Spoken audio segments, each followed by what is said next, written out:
interesting interview. We got shout out to my man's. He sat down with an interview with Brandon Tatum.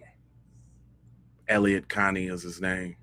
He's I think he's a psychologist, and he's been doing a lot of analyzing on the case. But I thought this was interesting because as much as we get to hear about Brandon Tatum, you never like we ain't finna go to his content to find out his origin story. So he kind of divulges a lot of information right here that I thought was interesting. I'm Jay Lava. I scour the internet so that you don't have to, and I brought you this dope interview. So we're gonna get right into it just to see, what your boys be talking about. Let's not waste no time. Anything else, I want to say thank you guys so much for being here and supporting me and supporting my platform, my mission, and my purpose. Right. We have a cool conversation scheduled for today, something I've been looking forward to doing for a good while, and it's gonna be cool.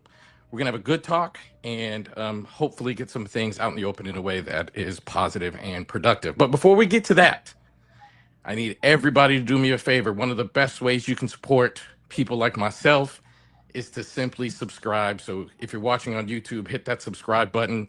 If you're watching on Facebook, hit the follow button. Like this video, like this video, like this video. It doesn't cost you a single thing, but means the absolute world to me. So thank you, thank you, thank you. Now, today's guest is former police officer Brandon Tatum, currently one of the leading voices in the right wing movement here in America. And he has been controversial at times, but I think it's time to have a very appropriate conversation. So, everybody, let's welcome Mr. Brandon Tatum. How you doing, Mr. Tatum? I'm doing well. Thank you for having me on. No problem. I appreciate you being here, man. Um, so, I'd like to get started by asking about your origin of how you started developing conservative ideas.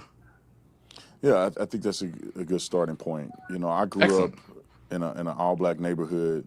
I grew up around people who believed the Democrat Party was the only party sustainable for the black community. It wasn't until I got saved in 2008 that I started to open my mind more. And when I became a police officer, that's when I became more conservative, looking at the policy positions of the Democrat Party and realizing, well, wait a minute, I don't agree with any of these policy positions. Standing for what's right when it comes to God, standing for secure borders, standing for you name it. What the Republican platform is all about, lean more towards what I believed. Ben Carson was one of the leading voices that I felt I identified with the most. Oh, so you came up idolizing Coons. That's rare. I didn't know anybody really idolized the Coons, but go on. And it really opened my eyes to realizing that I'm more of a Republican, I'm more of a conservative than I am considered a Democrat or a liberal. And then when I looked at the historical context of the Democrat Party, that also inspired me to realize that I don't even know why black people ever support the Democrat Party. And let's be clear, I'm not affiliated with any political party. I can give a damn about the Democrats or the Republicans. F them both. Um, and because you're a Republican doesn't make you a coon. Because there's some stomp down Republicans that be on black empowerment. But I think it's interesting that he would say somebody of that name.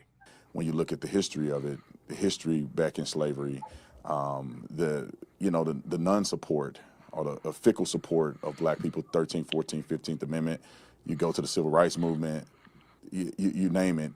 I feel like the Democrat Party has not been sufficient for black people. When and you said you grew up in a predominantly black area, and if I'm not mistaken, that's the Fort Worth Stop Six area, correct?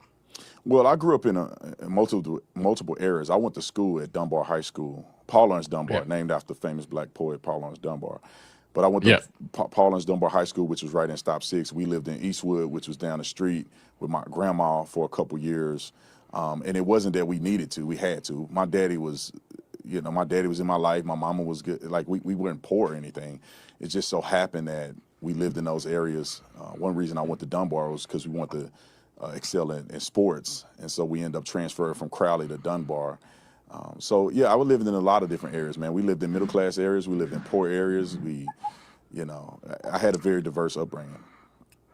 I don't know if you know this or not, but I went to college not too far away from there, Texas Wesleyan University. Oh yeah, yeah. I looked That's you up, man. So that's that's very yeah, close to where you are. yeah, yeah. Um, was so before this 2008 that you were just referring to, would you have identified as a Democrat before that? Yeah, I identified as a Democrat, but I wasn't really into politics. It's just growing up black, you're a Democrat. And Republicans are racist white people. And that's what was, internalized in me as I was growing up. And so that's how I felt. But man, I didn't vote. I wasn't really involved as much. It wasn't until I got to college and I became a cop that I started really thinking like, I need to vote. I need to be a productive member of society. Black people die for the right to vote. And me sitting on the sideline, not getting involved in politics is a disservice. So that's pretty much how I started to vote and get involved. Was there Don't get happy like we support Brandon Tatum over here.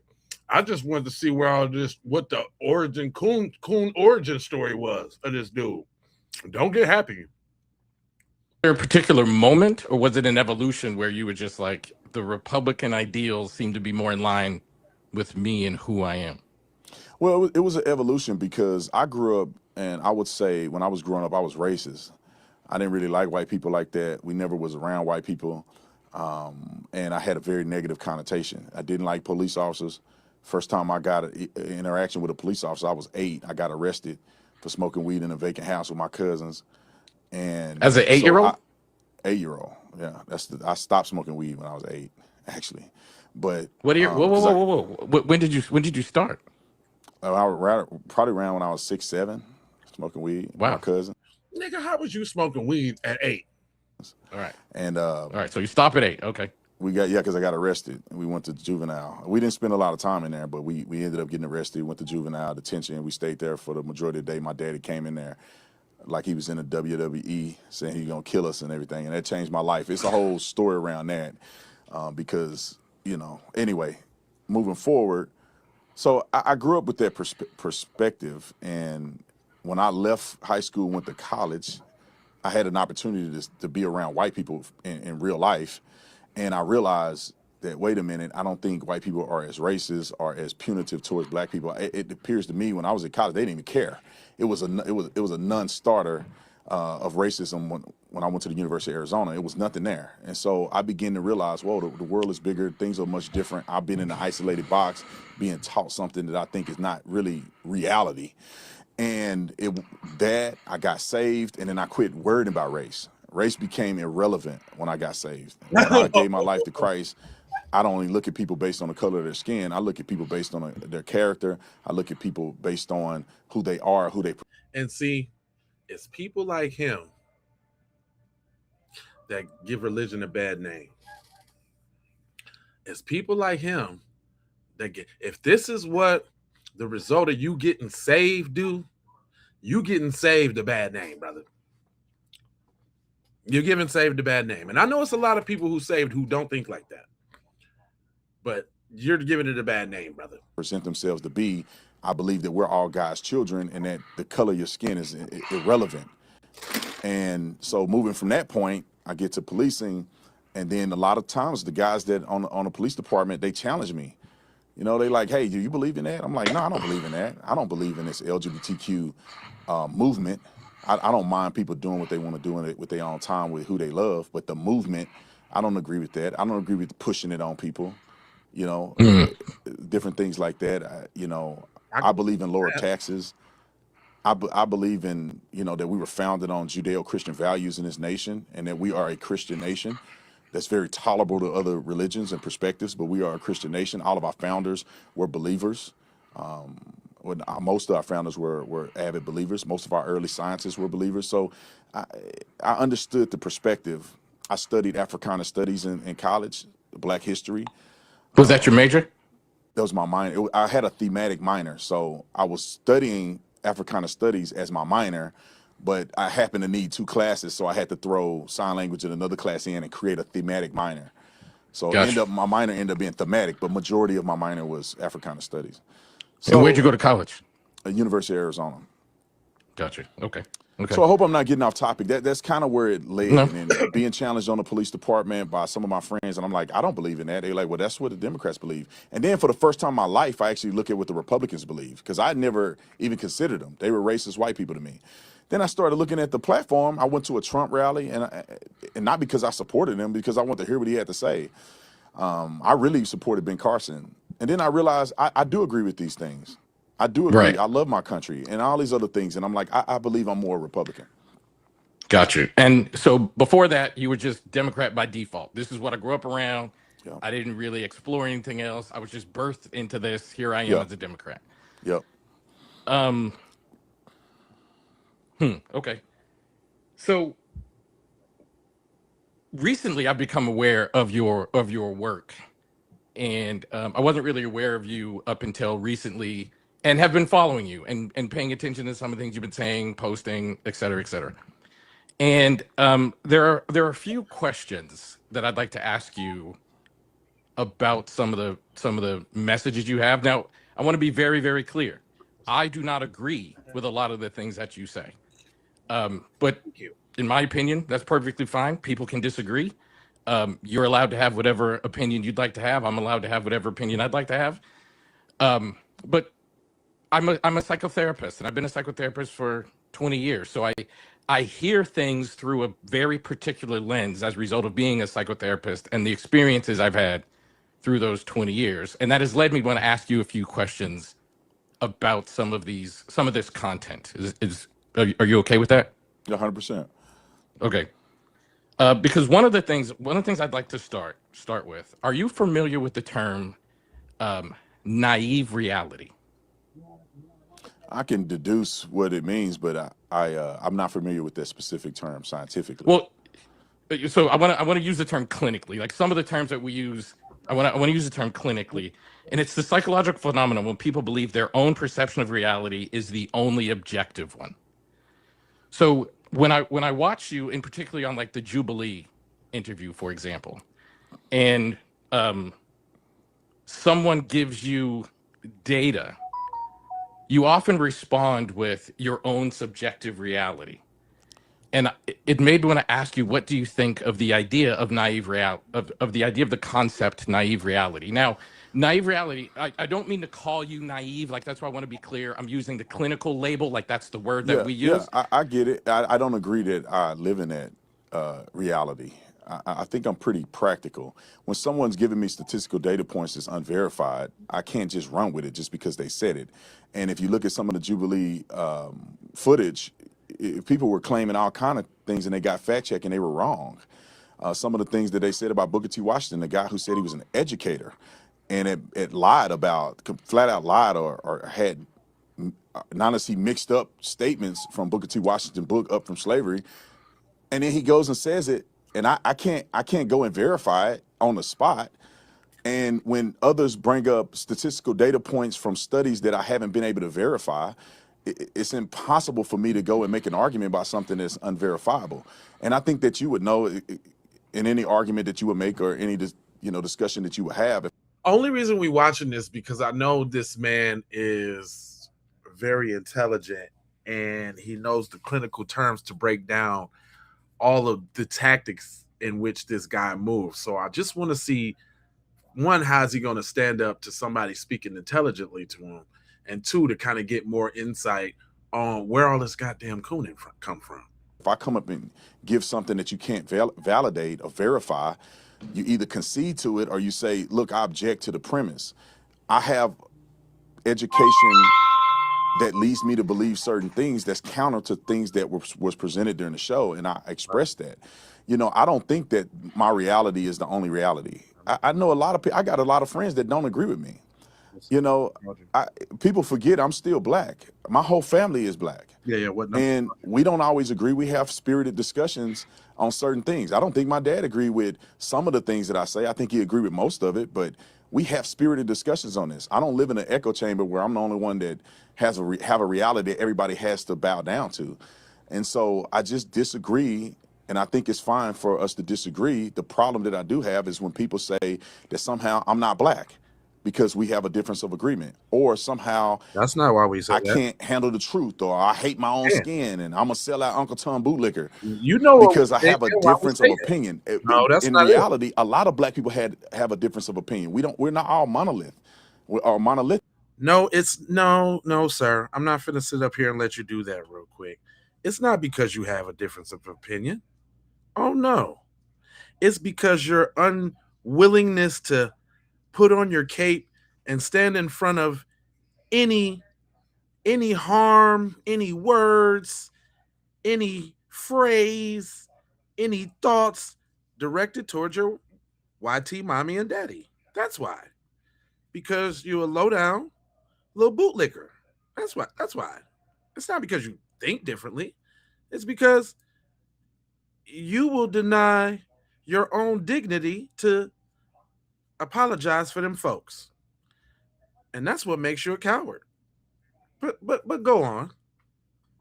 In our thought process.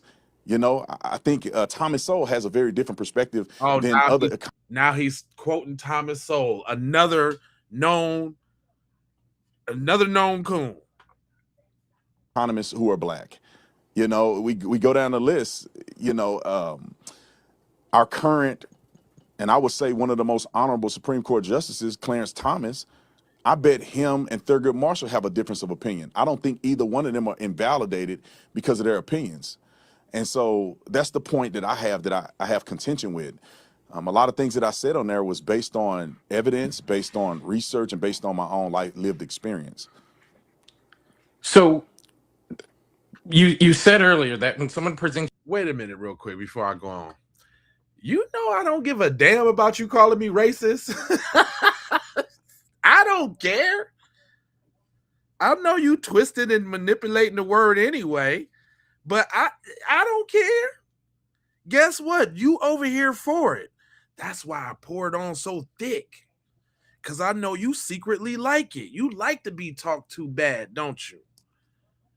Y'all some sadomasochists. Y'all like to be talked to real bad. Y'all like that. Y'all like white girls who done been with black dudes. It's y'all undercover cuck fetish that got y'all over here. Y'all be more fascinated with black people and black men than the white girls do. All that penis envy y'all be doing.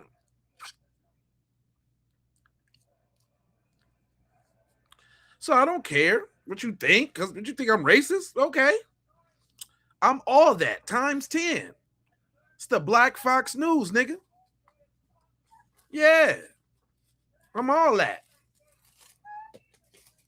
And I got some videos crafted for you busters that I'll stop the interview right now and play them just for you.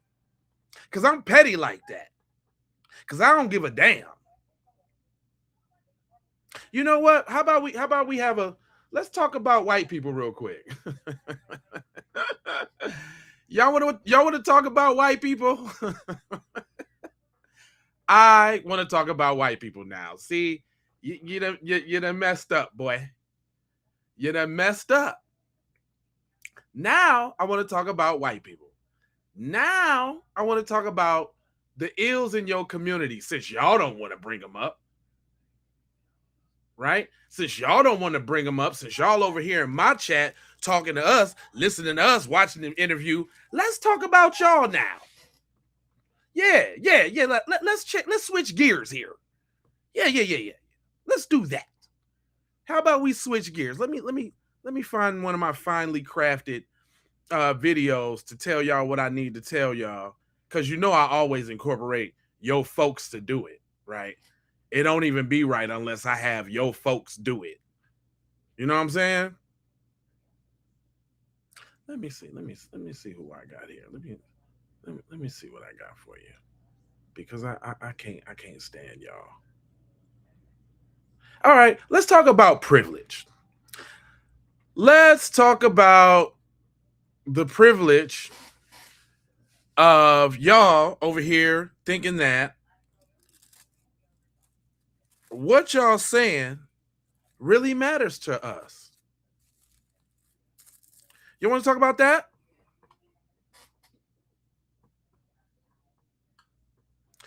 Okay, let's talk about that. Go ahead, break it down, Mr. White Man. Oh, you know what? Oh, hold on. Wait. Let me go back to a couple episodes ago when I had this white lady so eloquently tell us about y'all. Maybe I can educate y'all real quick. Let me go back into the archives. While I do that, let me let my man spit something at you real quick, because let me let my man spit at you real quick, because I got so many videos that I throw to the side for y'all when I be wanting to clown. You know what I'm saying? Yeah. Okay, I don't really like Tim Wise, but let's do a little education while I find that video. But listen to this. Racist on here who love to talk about black and brown predators or the dangers of undocumented folks. Can you please explain why nearly 80% of the people who produce, distribute, or possess child essay material are white men? Ooh. Uh-oh, that's a zinger. Uh-oh. Now we getting into it. What'd you say, Tim? Tim, what you say, buddy? And almost all of them are U.S. citizens. And by the way, you can check that data for yourself. So you see this? This is the U.S. Sentencing Commission's interactive data analyzer, which is a nifty little tool that lets you look up stats on any federal crime category overall, and then you can break it down by race. And then you can calculate the percentage of that crime done by each racial group for every year going all the way back to 2015, or you can do it for a range of years. So I did that for child essay material prosecutions from 2015 all the way through 2025. And it turns out that 78% of those prosecutions were of white men, almost 8 out of 10, while only 6% were of black men. You know, that group that y'all racists say is the most dangerous and awful group out there? So what the hell is it about white men that explains this?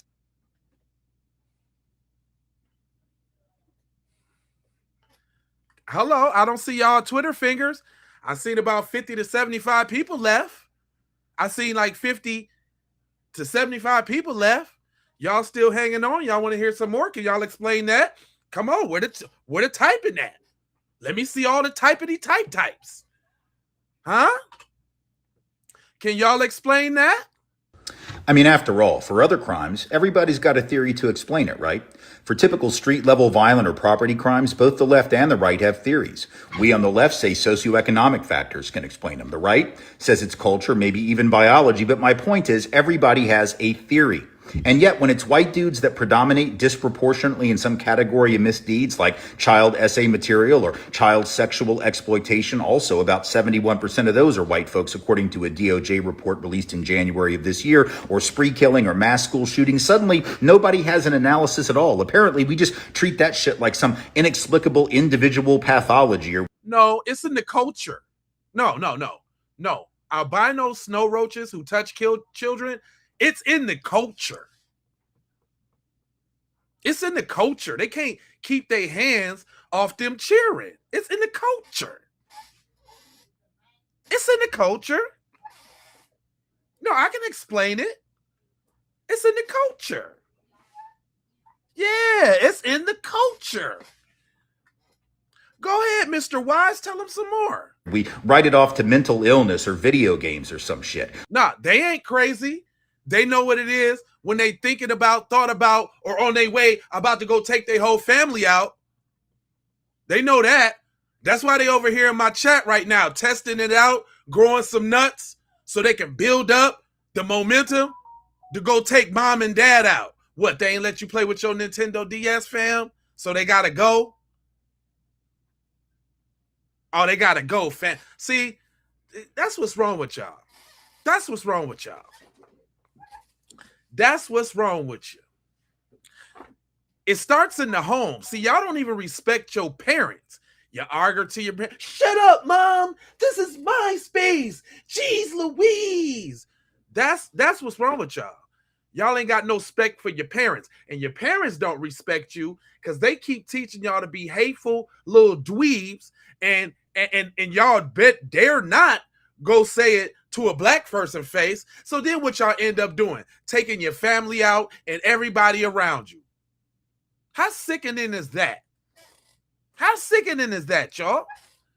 Something wrong with y'all. Y'all priorities is messed up. But yet and still, y'all want to come over here to my podcast and get in the chat and harass my viewers when we trying to build and get some knowledge. Hey, look, bro, this ain't your little counseling session, right? We don't care about, you know what I'm saying, your little family annihilist ways, okay, bro? Go on somewhere with that. But they can't, though. You want to know what? They are obsessed, y'all. If y'all didn't know, these folks is obsessed with us. And they're scared. Oh, yeah. Let's talk about the fear. Let's talk about why you're really actually over here. You're over here because you're trying to figure out, what is the Negro saying? They ain't finna come get us, is they? Boy, we sure are being the worst humans in the world, subjecting them to everything possible that we can. When are they gonna snap and really come get us? Don't worry about it. You won't know about it because we ain't gonna say it on the podcast. Matter of fact, we don't even got to talk to each other. We communicate through telepathy. Something y'all wouldn't know nothing about. We ain't got to say nothing. But how come everybody know about YT crime? Tell them, cuz. Yeah, let's talk about crime. Yeah, let's talk about crime.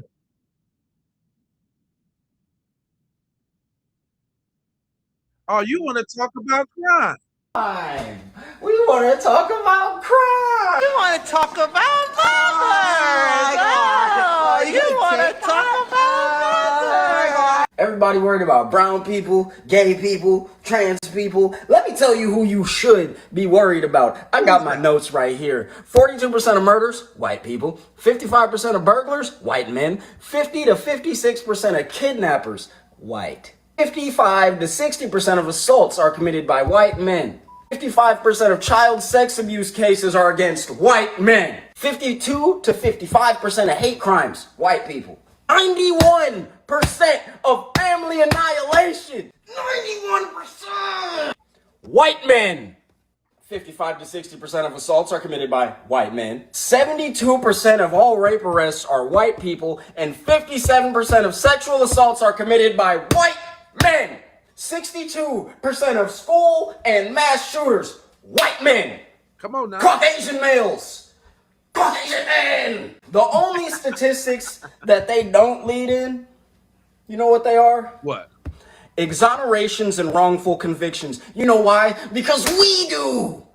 You want to talk about who's violent? You want to talk about who the real terrorists are? You want to talk about domestic terrorism? Domestic... I'm not sorry for my outburst. 60 to 70%, if you want to get less violent, 60 to 70% of white collar criminals, white men. So not only will they beat you, sexually assault you, regularly assault you, steal from you, because they also lead in property crimes, they'll embezzle money from your businesses. They'll goddamn... they'll commit fraud. Every company needs an HR department because of white men. Right. It's always white. God damn. Damn, did he say every company needs an HR department because these dudes can't keep their hands off people? Did you know that's why you got an AI at your company right now? Because they can't keep their hands off people. Did you know that? Did you know that? I already know. Some dumbass in my comments gonna be talking about, why don't you talk about per capita? Why don't y'all stop touching kids? Why don't y'all stop setting up academies to fucking teach each other how to assault your wives? Woo! Fuck! I'm cutting weight for a jiu-jitsu tournament. I'm not sorry for my outburst. I'm hungry and I'm pissed off. I don't like you. Obviously, domestic terrorism is a real problem. And we see who the real perpetuators of domestic terrorism are. White women. If your husband's a weirdo, call somebody. But y'all ain't safe from this either, because the majority of the people who kidnap infants, white women. Yeah. And be touching all the school children, having dates with multiple dudes in the class. Let's not forget about that. Yeah, y'all account for 60 to 70% of non-family infant abductions, so that's a problem. Seems like we need a different counterterrorism task force. And I'm just saying, I really want a cookie and some ice cream. Yeah, I like the way he outbursts. So this ain't the podcast for you, fam. Now sit your ass back and watch this goddamn interview. You with data that you can't verify, it's hard to argue with. Correct? Did I catch that right? It's not fair to make a debate argument on unverified data because you're arguing from a false premise. So I can't concede to something and I haven't verified, because people do lie and people do tell half truths, and I haven't had a chance to evaluate the study. Right? If you gave me a study and I haven't been able to look at it or verify it, how then will I give you a fair enough argument in return? So I don't want to argue something that I haven't been able to verify. And most of those individuals were just making. Nigga, you're lying, because you sat up there and argued that they took a polygraph test and end up looking stupid on Nancy Grace, and you couldn't verify that they did that. So you're lying. Up stuff. So how would you be able to determine if someone is somebody that you could listen to versus not? Like, for example, I'm a very credible psychotherapist. I've been trained. I've been doing this a long time. So if I said something, and I'll just give you an irrelevant point that will be accurate, but a relevant point. If I said to you, the counseling field was created in Boston, Massachusetts, by a group of individuals that wanted to help people find job placements. That's a fact. I'm going to guess you didn't know that because you're not a trained psychotherapist. Like, at what point do you say, I can listen to that data point, even though that's the first person I've heard say that data point? I don't have to go fact check it. I can listen to that data point. Yeah. So just when it comes to you, I think you may be credible, but I think you are biased. And the reason I say that is because of some of the critiques you've had of me in previous videos. Without even meeting me or knowing me or interviewing me, you made some suggestions about who I was, and I thought it was unfair. However, if you make a statement of fact, I don't have a reason to believe that it's different, because I don't have any basis to argue it. Like, for instance, you gave me that statistical data point, or not data point, but you gave me that factual reality. I have not read or heard or have any reason to doubt what you said.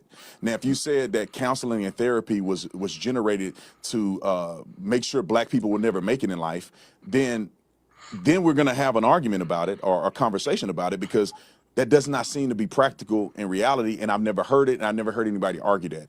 So I may push back on it. That doesn't mean that you can't prove me wrong. It's just that some things I may push back if it sounds nonsensical or not rooted in reality. How does facts not? But see, that's where I think the term naive reality fits here, because I might say something like, and I'll go with your example. I might say, the field of therapy and counseling was created to hold black people back.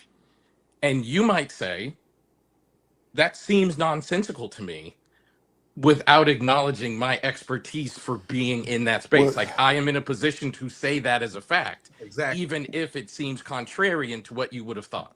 Well, Elliott, think about this. I'm a former police officer. I did the job for many years. What I'm that very mean? proficient at what I did. Many commendations. You know, you can go down, so on and so forth. You can ask anybody who ever worked with me. I was a very good police officer. Just because I'm a police officer don't mean that everything I say pertaining to law enforcement is correct. It doesn't mean that that you have to accept it as being correct.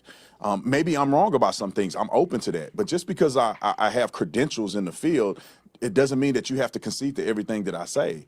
And so I think that if I say something to you that you think is invalid, or you don't think is rooted in factual reality, or that you have contrary facts, it's okay to challenge me on it. And I don't think that you should just go off everything I say at face value. And I'm not going to go off everything you say at face value if it contradicts. Hey, contrary to popular opinion, Keep It P podcast is a global show, okay? And little do y'all know, like, UK and a couple other places rock with us real heavy. I got white friends that I'm cool with that know how I talk online. They know who I'm talking to. If the shoe fit, put it on. But if that ain't you, then stop getting in your feelings. Now, I'm not talking about you per se, Mom. Not you saying, but I'm just saying in general, because what you said made me think about that. What's good? How you feeling? But yeah, it ain't all about that. But we gon' I think it's the dweebs in the chat that just have a real hard time with hearing the truth. And that's just the L you gonna have to hold. Sit on that. What my lived experiences are and my research have shown, and then we have a debate on that. Like when it comes to policing in America, I mean, there's Harvard research that have been done that determined very clearly by a black man who is now alienated. I forget his name. We can look it up. But, he made a very distinct finding that there is no bias in policing against black people. See, and that's why we don't like your dumb ass. Why would you even bring that up? Nobody even asked you for that. But you want to go out your way at every time to take up for them folks. That's why we don't like your ass. Disproportionately. And that person was shunned. He was Harvard educated, one of the most intelligent young men that's not even a conservative. And when he makes statements like that, coupled with my lived experience as a police officer, I began to realize, well, maybe, just maybe, people are projecting a reality on law enforcement that's not necessarily true. Oh my, so it's your job to cape for law enforcement? I understand that you was a cop, but you also a black man, which you obviously don't see it. And y'all know what the funny thing is though? He know about racism and bias and all of that when his little white peers get to calling him nigga and all of that. Matter of fact, I'm gonna find that clip when he talk about, oh, that's racist. All that. I thought it didn't exist. See, so you a double-tongued, fork-tongued little coon that be talking out the side of your neck on some Kirk shit. Because of their own biases. So you have statistical data and research that contradicts some of the research that the gentleman presented to me on Jubilee. I think his name was Ronald Fryer. I think it's Ronald Fryer. I think his name is. But anyway, people can look that up if they want. But see, that's the interesting thing, which is why I'm so interested in talking to you about these points, because when you say those kinds of things, like there's a Harvard researcher that says X, Y, or Z. I'm going to be very honest with you.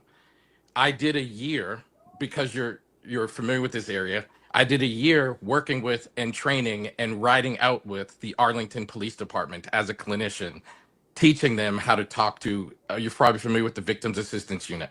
So teaching them how to talk to victims of violence crime. I did all of those experiences. I'm very aware with certain research, and I'm very aware with police biases. If I present information to you, there's something about you that holds on to your already held idea. Not really. I mean, let's do it. We'll do a point now. I mean, what did you observe when you were on a ride along? Did you observe racial biases that not only did I observe it, but the police, one of the things that I really enjoyed about the Arlington Police Department was the Arlington Police Department is one of the only police departments in the state of Texas, in the Dallas-Fort Worth area. I believe there are shout out to our brother over there in Nigeria. Shout out, bro. He say there's something wrong with Tatum. He is uninformed, but talks with the swagger, which may fool some people, And being a Nigerian who lived in the USA, I find him annoying. I left in the US in 1983. Well, that's what's up, brother. You know what I'm saying? Thanks for tapping into the Keep It P podcast, because I already know that that's another demographic. We got Africa on lock over there. Straight up. But that's very intelligent. He do talk with a lot of swagger, like you would think what he's saying is the truth. And really, he a damn fool. And guess what? One thing he don't know, and all of these coon people don't know, when YT supremacists is done with you, they break your tools. You good right now. You getting a little money. But best believe they know his little kink, his little itch, his little something. He ain't squeaky, and better believe they got that on deck right now. So soon as when Cuz get out the way, y'all gonna be hearing about the scandal or the scam, and y'all gonna be like, oh no, not Brandon Tatum. Yep, Brandon Tatum. There were 3 at the time. I don't know what there is now, but it's one of the only police departments in this area that required a bachelor's degree. So we would have very, very like intellectual conversations. And not only did I observe it, I observed police officers calling each other out on it, and I observed police officers acknowledging it and addressing it. And acknowledging So racial bias in policing. 100%, yes. And can you give Yes. me an example of when you were on a ride along that this occurred, and what was the I, scenario? I can absolutely give you an example. Are you And, familiar and with also, I would love for you to do this, and we can do it offline. If you can give me the police officer that you rode along with, because I would love to communicate with that person, because I have never had a conversation with a cop that have made mention of some of that he witnessed or was involved in racial bias on the police department while having a ride along. But go ahead. No. Okay, before I do that, I want to say clinically, you're doing the thing that we would judge clinically that I'm talking about right now. This thing that we're talking about, this night. Hold on, I just I'm said gonna present explain it to me. I'm not saying I'm that gonna you're wrong.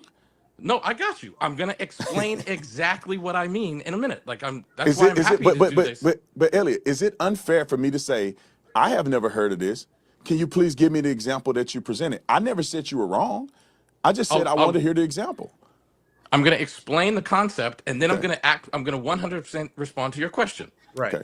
Because the concept, right, this idea that we're talking about here, this like reality thing, this naive reality, it's usually held by people that are in authoritarian positions, that their identity is attached to their position, and they're getting social rewards for holding that position.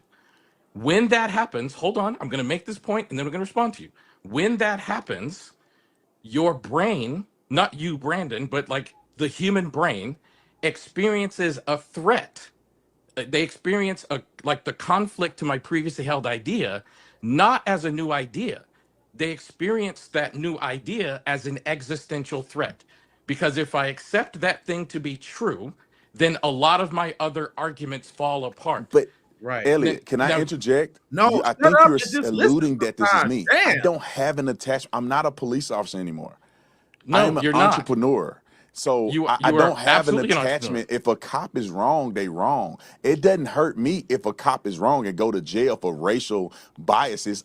Me and you can go to the police department together and let's fight against racist cops doing things they ain't supposed to do. I'm with you on that, brother. We can do it I together. So I would gladly march into any police department you wanted to and hold them accountable. I'm not right, saying this that you this can, this cop that you had the experience with needs I'm to going to be get to held that in a second. accountable. I'm going to get to that in a second. But what you're not doing, which in my opinion clinically fits with this idea of naive reality, is you are saying things like, I've been a cop for 6 years or however many years you said. I've been a cop for several years, whatever it was.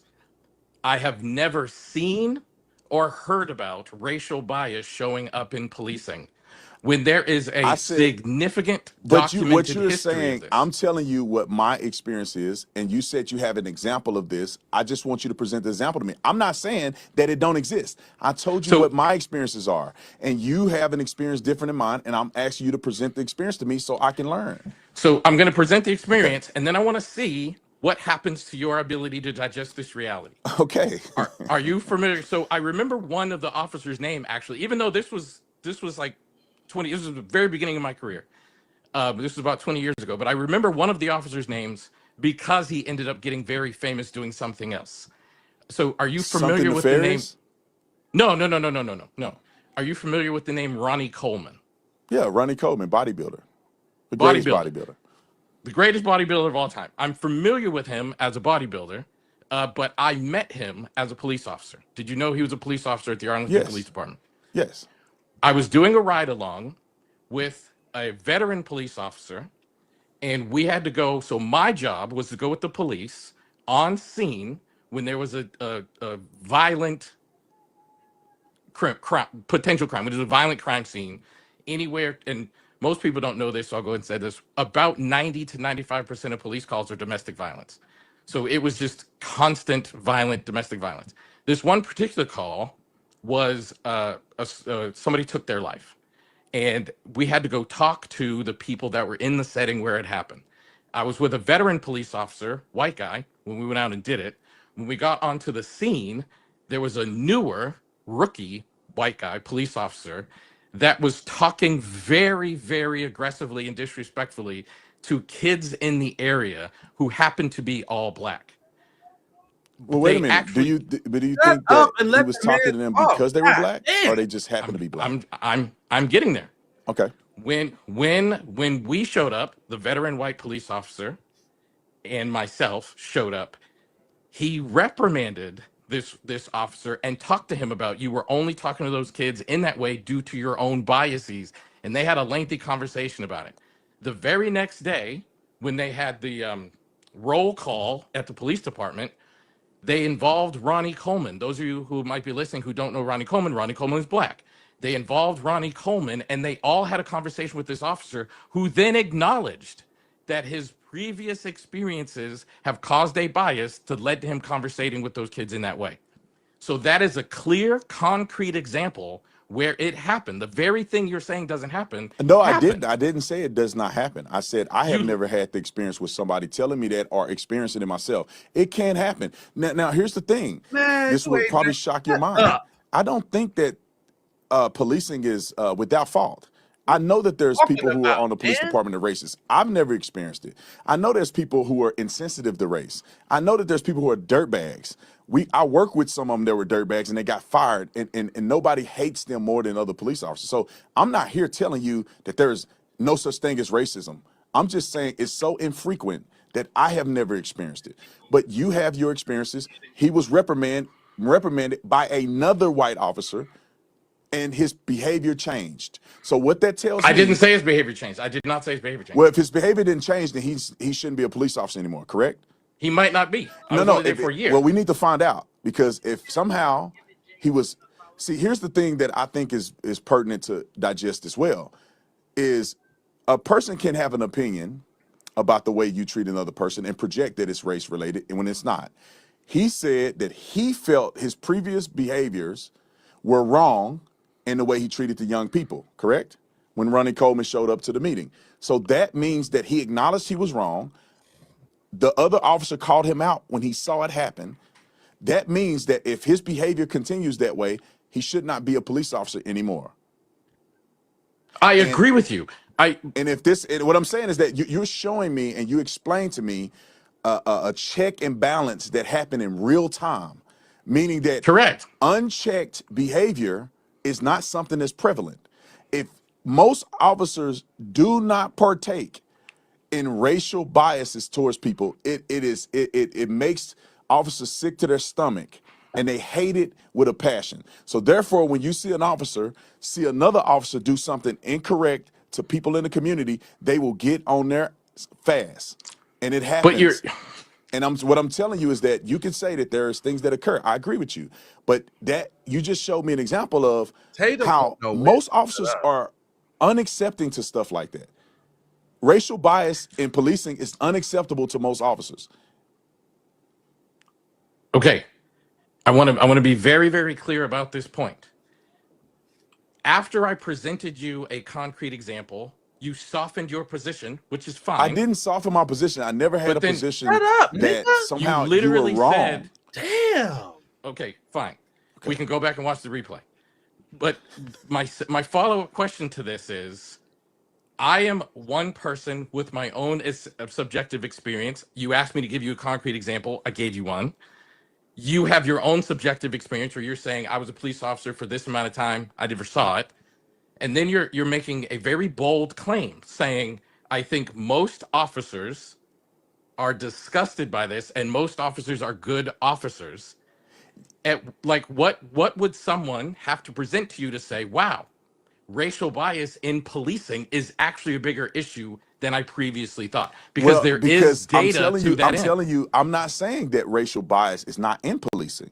We've already No. I established said that. a major problem. No. in When you policing. say major, to me, that means that a person that have served in the police department. You've done a few ride-alongs. I've done thousands because I was a cop in the car.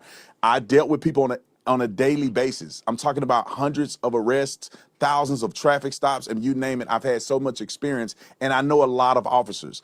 And I'm telling you that with my experience personally, plus officers that I've talked to, it does not appear that racial bias is prevalent.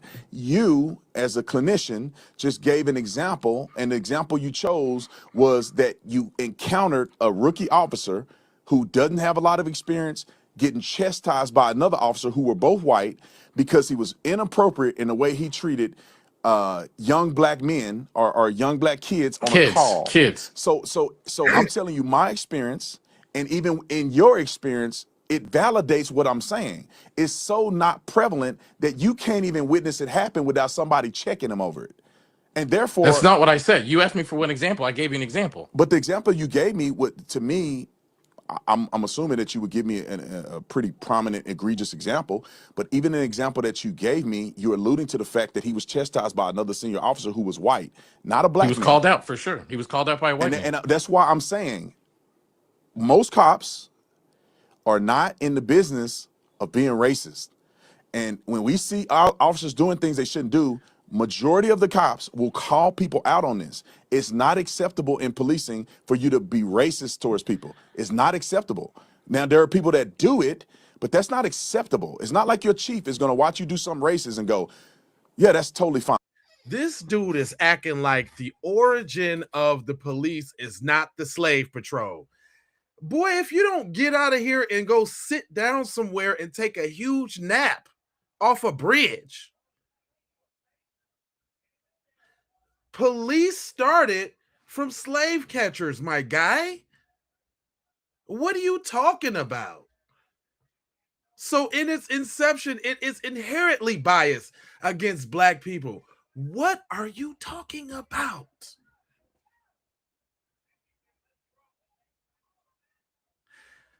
Ryan, yes, they is. I did the documentary on it, homeboy. How you gonna tell me? I didn't research this. My good guy.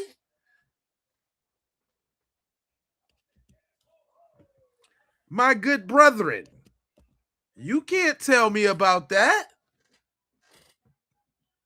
I did the documentary on that. What is you talking about? Abolish the slave patrol. I've done this research, sir. What are you talking about?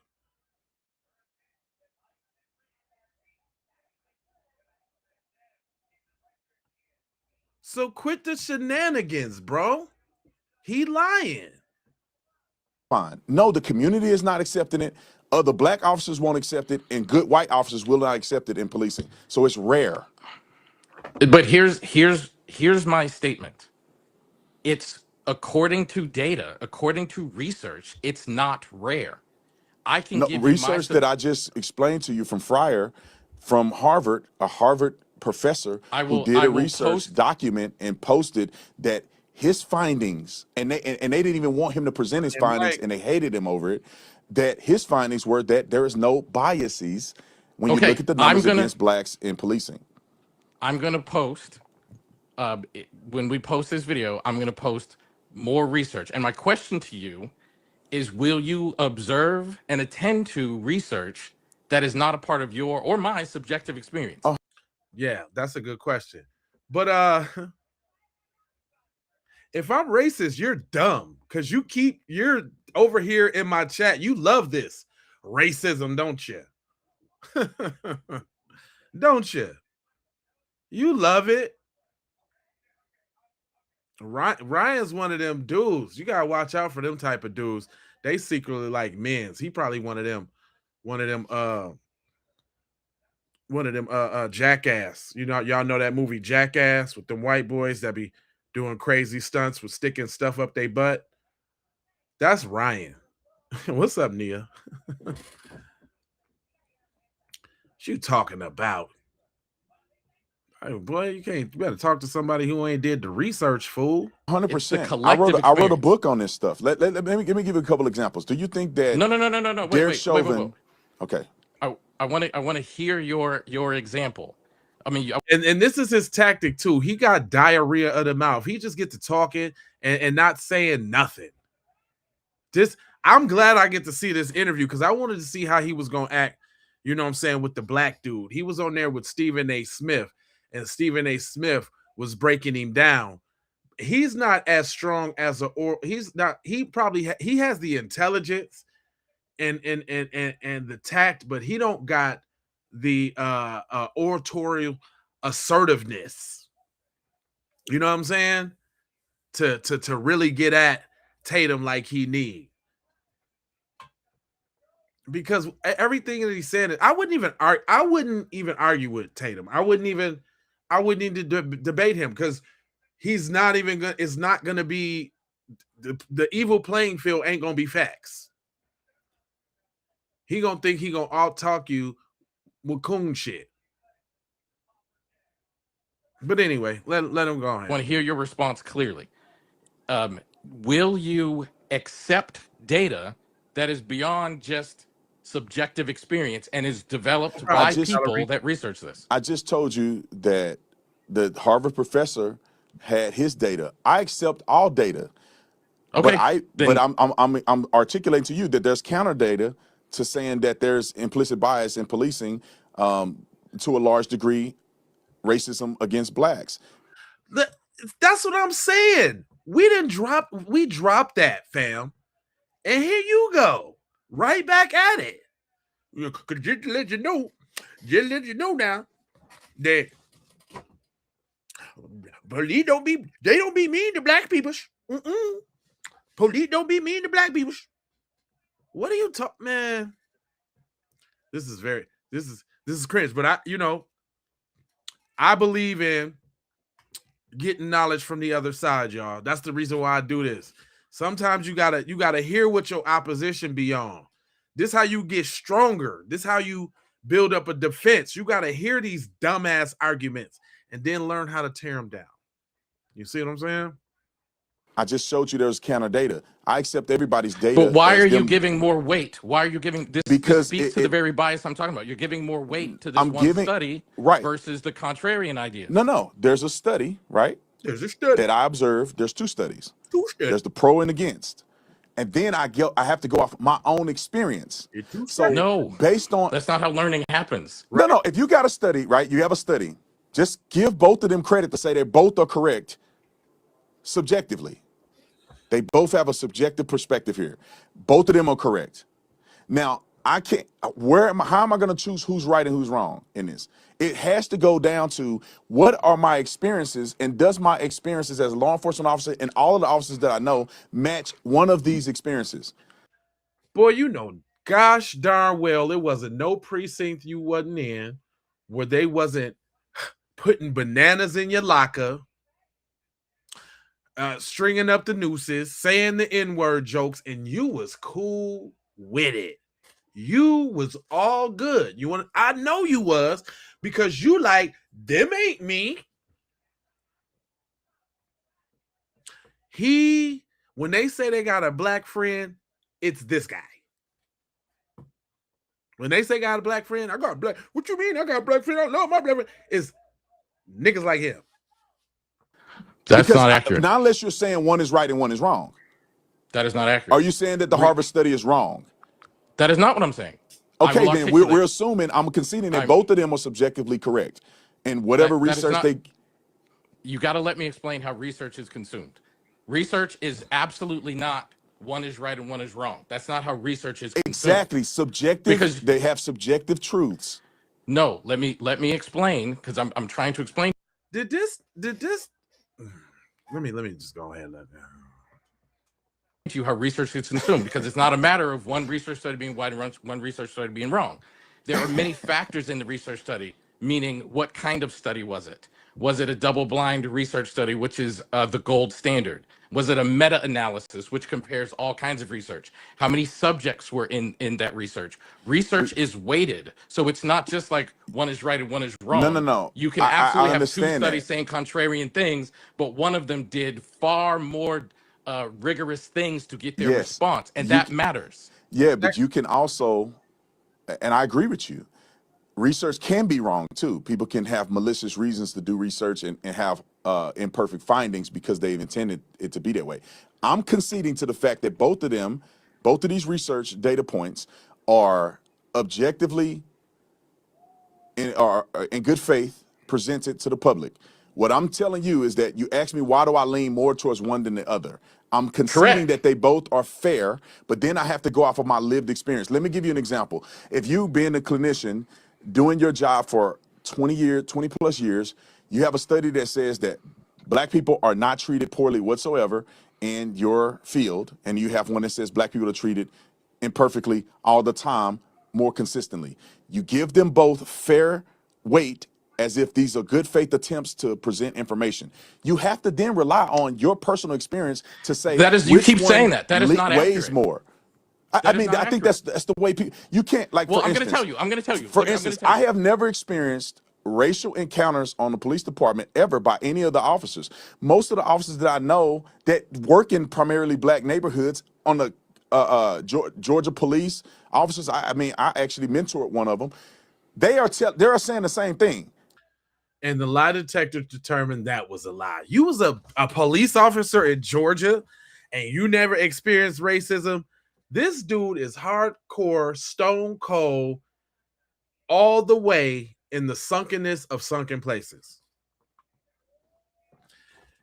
This whole interview is, I applaud my man's. He's standing strong, and he's doing right too. Because the longer you let him talk, the more goofy stuff you say. To somebody who's intellectual and understand what this guy is running a 1,000-mile yard dash with his tonsils.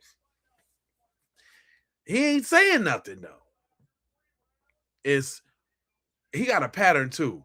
Fluff, fluff, fluff. Take up for white people. Fluff, fluff, fluff. Take up for white people. Fluff, did I say? Take up for white people. Fluff, fluff, fluff. That's it. I've been listening. Hell yeah, he a lie like a mug. D, for real, for real. Talking about he ain't experienced no racism in Georgia. Boy, if you don't, that's why I can't even take this dude serious. And I see exactly why white people love him. Because look, let me tell y'all something about white people. They gonna play just as dumb as you play. If you play dumb, if you don't know what racism is and you don't know what none of that, they don't know either. All while doing it to you. All while doing it to you. What you talking about your white supremacy? All while doing it, practicing it, instituting it, all while doing it, they don't know what's going on. So if you keep playing dumb, they'll play right, and they love a dumb one like this. He's the most ignorant. He might as well be like, yes, your boss, whenever you say, I was gonna fight to the ends now. They love his kind. I see why I support Tatum. I love Tatum's the man. Tatum for president. Yeah, I bet. Yeah, I bet. And then you wonder how that make you look as a white person supporting this dude. If you're supporting this dude, I know you ain't got nowhere near nothing of my interest in mind. Because he's denying every ounce of his blackness, and you like that. Oh, you like that. That make you feel so good.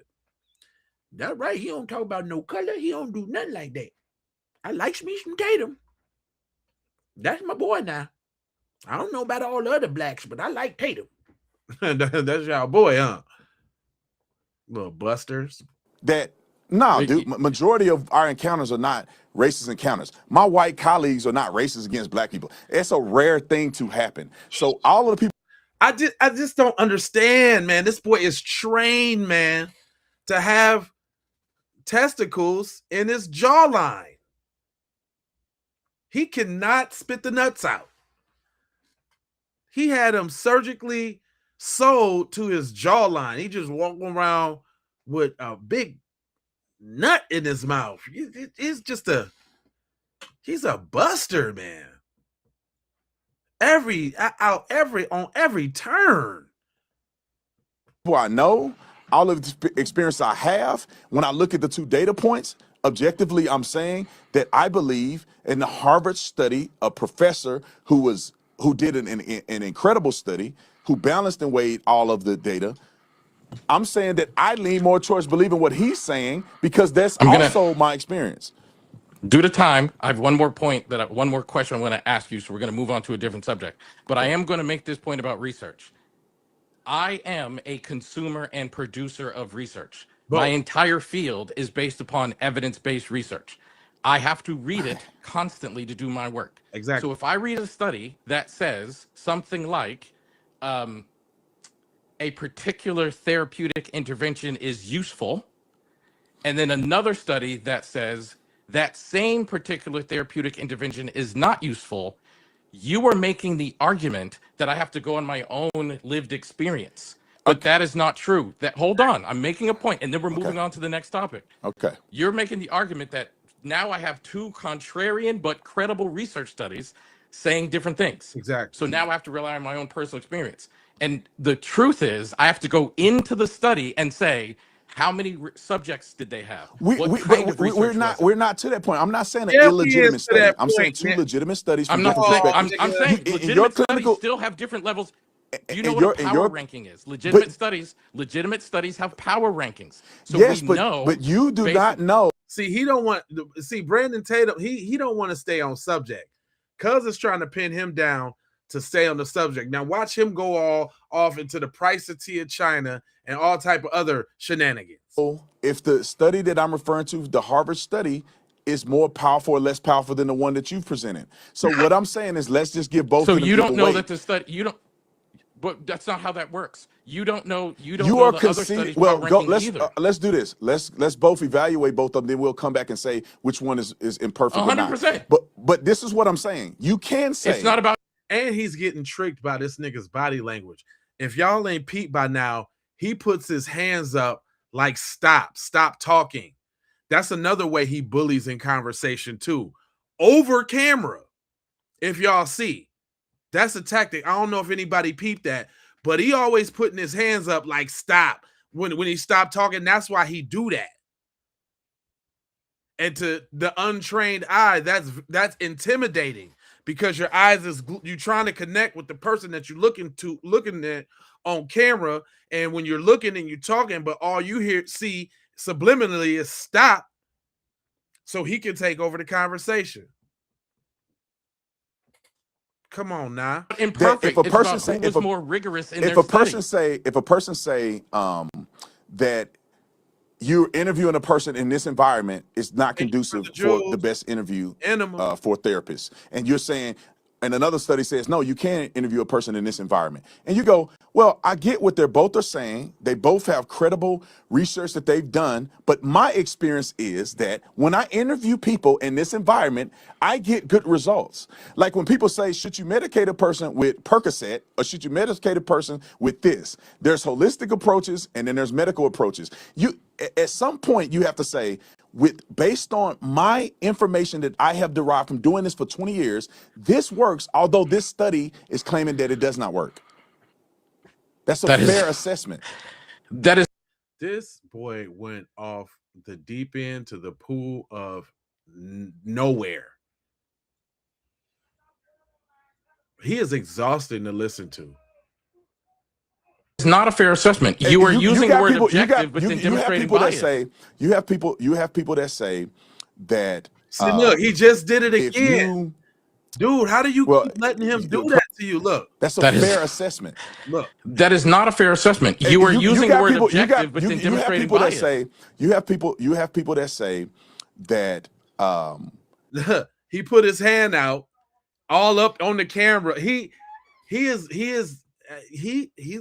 good at what he's doing if you don't know what he's doing. Because I would have to stop because like, no. Let me finish what I'm saying, fam. The hell is you talking about? Slow down. if you, well, a person can do a research on this. You can have a person that says you handcuff this way, which is the most appropriate way to handcuff without violence. You have another person that say, no, that's not the way that you handcuff. You can handcuff this other way. You can be subjective in the way you think handcuffing should be done in order to be the most efficient and proficient in what you do. Both could be accurate, but other people can prefer to do a certain act because they've done it for 20 years and it works. So I'm gonna I want to move on to the next topic due to What, time, nigga? but I do not believe you are an accurate consumer of research, given the way you are describing I research. disagree with you, and I happy- don't believe that fair, you're accurate. Fair.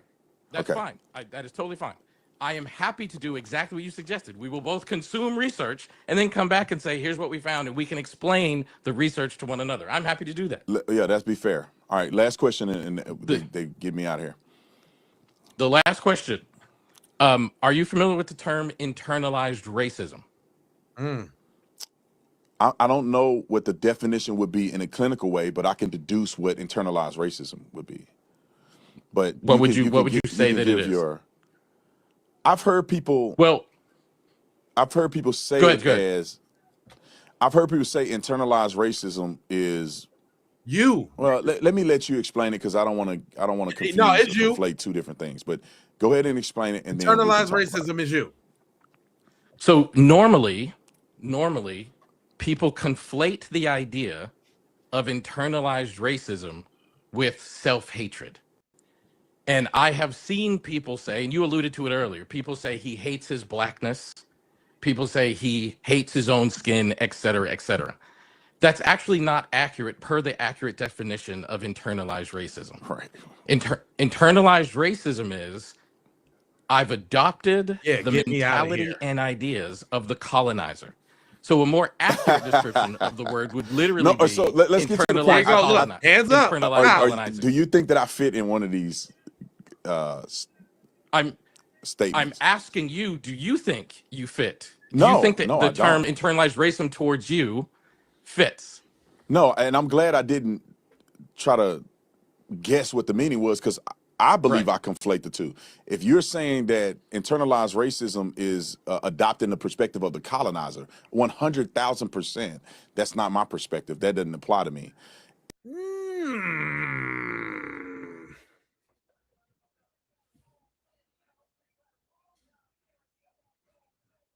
Dude, you just sat up here on this podcast and short of even in your villain origin story, your coon origin story, I used to hate white people, but I just got baptized and I seen the lights. White peoples ain't so bad. I loves white peoples. That's all you've been talking about is your colonizers on this whole broadcast, bro. The hell are you talking about, man?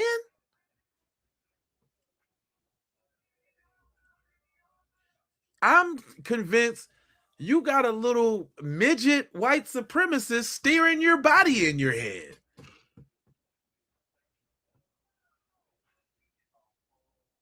You are definitely the get out. You sunk all the way down and somebody's just controlling your joint because we can't understand how do they get a big black burly nigga like you to spit so much coon in. This is ridiculous. No, and I'm glad I didn't try to guess what the meaning was because I believe I conflate the two.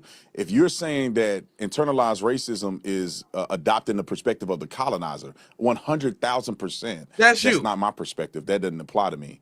If you're saying that I have self-hate, no, 100%. I did not say that. No. He didn't say that. And see, and this is what he likes to do. Look, you see the hands going up to stop. Soon as somebody get to talking, them stop hands get to going out. 2 stop signs. Stop. Right? He's good at it. I'm gonna give him that. He's good at that. Then he tries to argue on a point that you didn't even make. He asked you, how do you feel about yourself? But your little insecure, internalized racism self, you gotta lash out. Cause see, right now he ain't around no YT people in the chat or nobody giving him a pat on the back or a little scruff on the head like a dog. He ain't getting that right now. That's why he was like, let me get out of here. Come on, how long? Let me get out of here. This guy is just he's speaking too much logic, man. I can't do this. I need to go back to my bubble. I need some white people to tell me they love me. Face ass. No, I'm not saying you did. Let me correct it. If this phrase of self-hate is not applied to me either. So internalized racism and self-hate does not apply to me. So do you believe that one of those apply to me? I do. I do believe the term internalized racism. Now, we gotta. I know we run a long time, but like, you're saying that I have adopted the perspective of the colonizer. Yes. Give me an example. It got to be quick because I know we run a long time. So don't say give me an example and then police how long it take for to get it.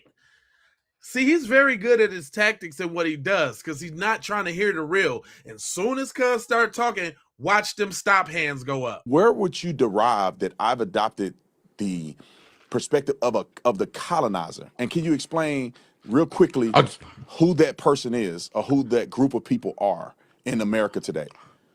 I'll give you a very specific example. You said that you don't believe slavery stole money from the black community. I did. That's not what I said. I said you cannot evaluate if slavery stole money. No, because if racism stole money, because money wasn't even on the table. It's not like slaves could even make money. So you can't say they stole something they never had a chance to make. That's what I. What?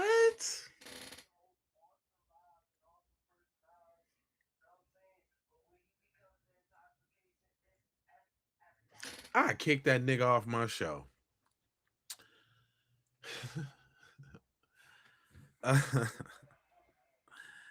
I would kick that nigga. I shout out to Elliott Connie. Nerves are still. True gangster. Cause I don't even see how he deal with this. Was referring to. It's not like black people had money and then it was stolen from them when they were introduced into slavery and then it could potentially have been given back to them. They never had the earning potential as being slaves. So nothing was stolen from them. Now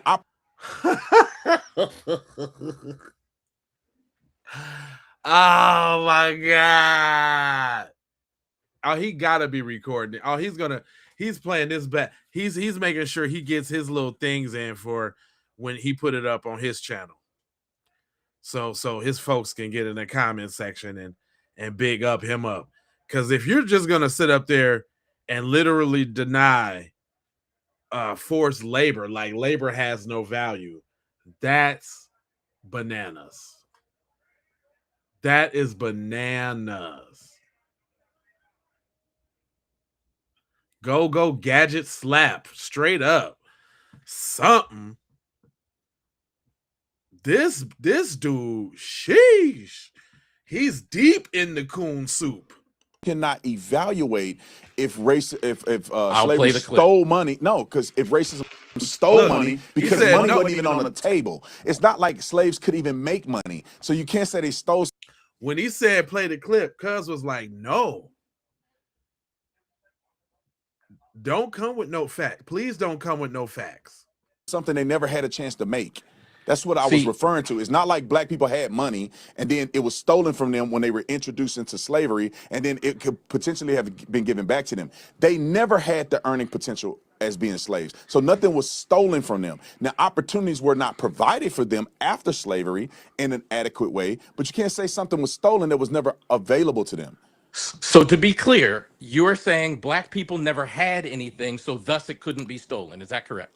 In slavery, the ones who were slaves, who was purchased as a slave, had nothing to gain or had nothing to, they had no possessions to hold on to because they were slaves. They weren't even considered persons, humans. They were property like animals. They had no money to obtain or to give up or to relinquish. They had no choice in it. So that you can't compare that. So again, I just want to be very clear on what I'm hearing. You're saying that slaves had no property, so thus it couldn't have been stolen. Yes. Okay, that is factually inaccurate. We know that from slave documents that they did have money. They were allowed at times to earn Well, money, and well, they did have let's possessions, well, hold on. and those things were taken. Let's talk about it in, because I want to be very clear about this. I studied this in college. And wait a minute. Talk that stuff to somebody who don't know. If slaves didn't have no money, then why they put it all in the Freeman's Bank, and the dude from Freeman's Bank stole all the slaves' money? If they didn't have no money, how they put money in the bank? How? Sway, how?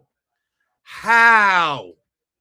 If slaves didn't have no money, then how did they put money in the Freeman's Bank? Why is it that our grandmothers and grandfathers kept money under the mattress, scared to put the money in the bank because they already done stole the money before, fresh out of slavery? If we ain't have nothing, how? No, we ain't even talk about the labor. We're not even talking about the labor. We're talking about if we didn't have no money, then what was the Freeman's Bank about? See, I hate ignorant dudes like this. And then he's up there with this self-deprecating talk about black people. Nigga, I don't know. Is he a tether? Brandon Tatum must be a tether. He must be, because I ain't even heard Jesse Lee Peterson talk like this about his people.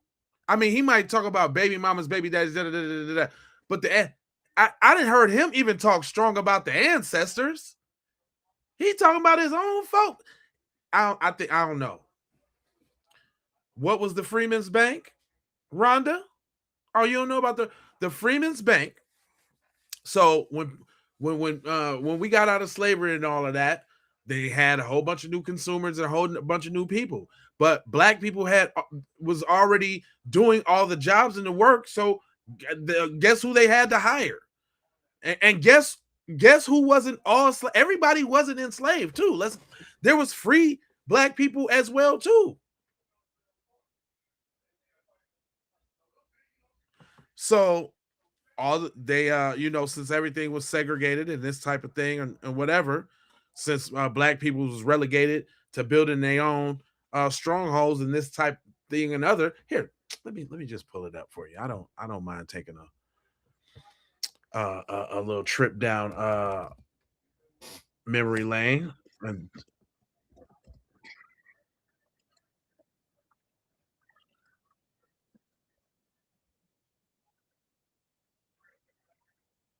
hold on real quick.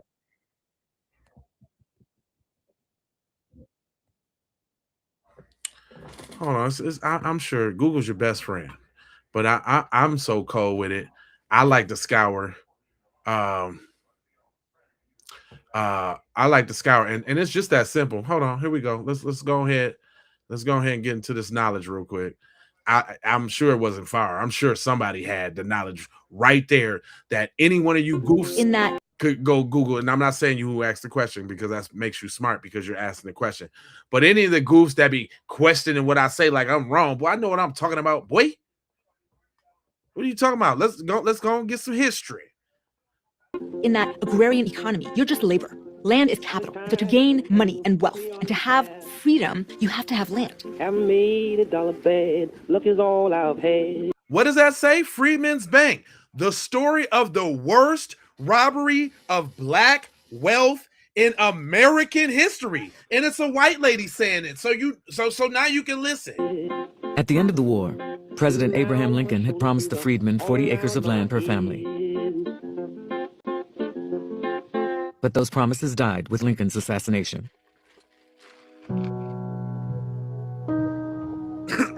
Instead of 40 acres and a mule, they got the Freedmen's Bank. So instead of land, they were given a bank. Union soldiers were getting bonuses. So the idea was to create a way to encourage the men to save the money so they wouldn't go squander it or be defrauded out of the money. So you say, how did they have the money? Because we foundational and we didn't fought in every war in this country and the government had to pay us for that. Where the money come from? See, we ain't the same.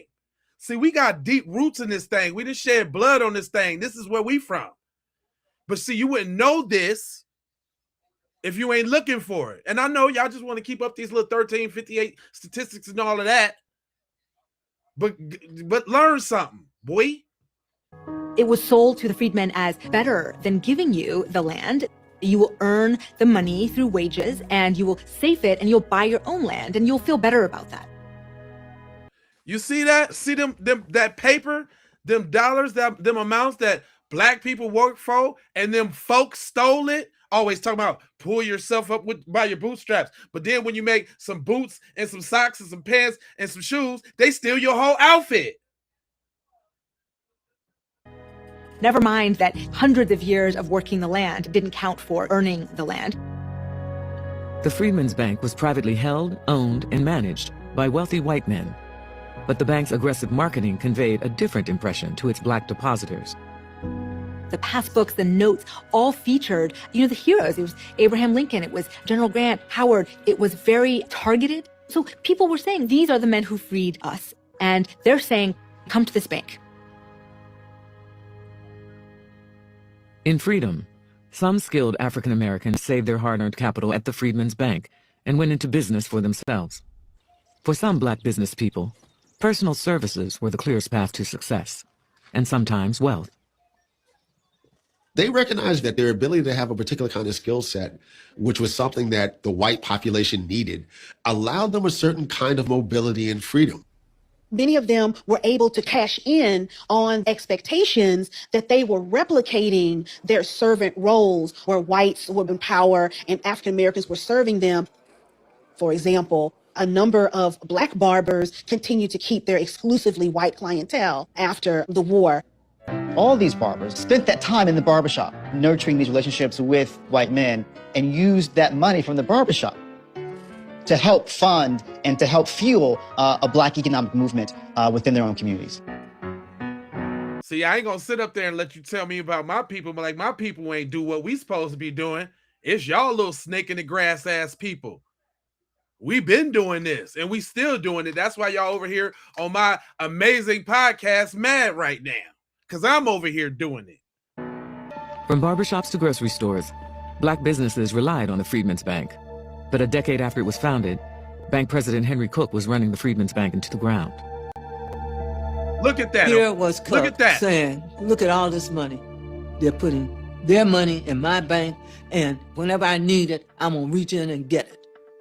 Look, dirty, scoundrelous YT folks. Little dirty, scoundrelous snow roaches. Little dirty, scoundrelous 11 by 8.5s. Little dirty, scoundrelous albino cave monkeys. Look what they did.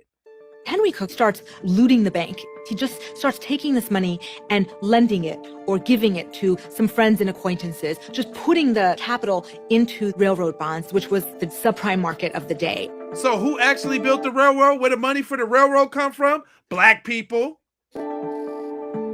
Huh? With the Freedmen's Bank on the verge of collapse, the federal government turned to the best-known African-American leader in the country to salvage it.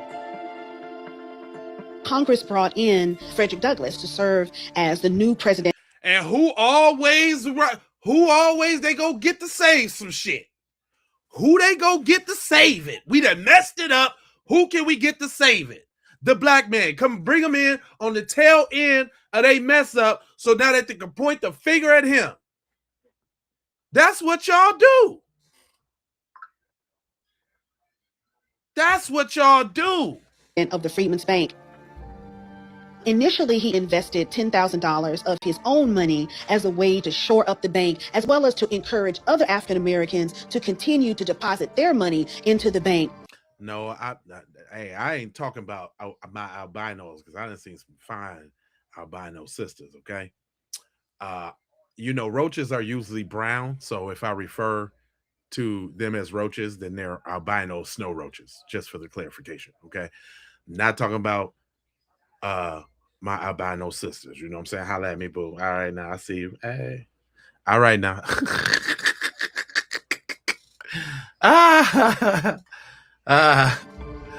But the bank was beyond saving. So Douglass had to go to Congress and say that the bank was bankrupt and it needed to close. The fact is, I was married to a corpse. I found that I had been placed there with the hope that by some drugs or some mighty magic, I would bring it back. But the life, which was the money, was gone. So they done stole all the money. Now tell the black man, hey, you could be the president of the bank we screwed over your people with and took all y'all money fresh out of slavery when y'all was trying to build up and get y'all thing together so we can get a head start. Now you got dweebs over here in the chat with nothing better to do when they should be going out and enjoying their privilege and shit. The dweebs in my chat, y'all, is the ones that got left behind. That's why they over here in the chat. Because other white people, they got other things to do. They out doing white people shit. Snowboarding, hang gliding, hot air ballooning, white water rafting. You know what I'm saying? Mountain biking up the side of a damn mountain. They're doing real white people shit. We got dweebs in the chat. These the ones that didn't quite make it.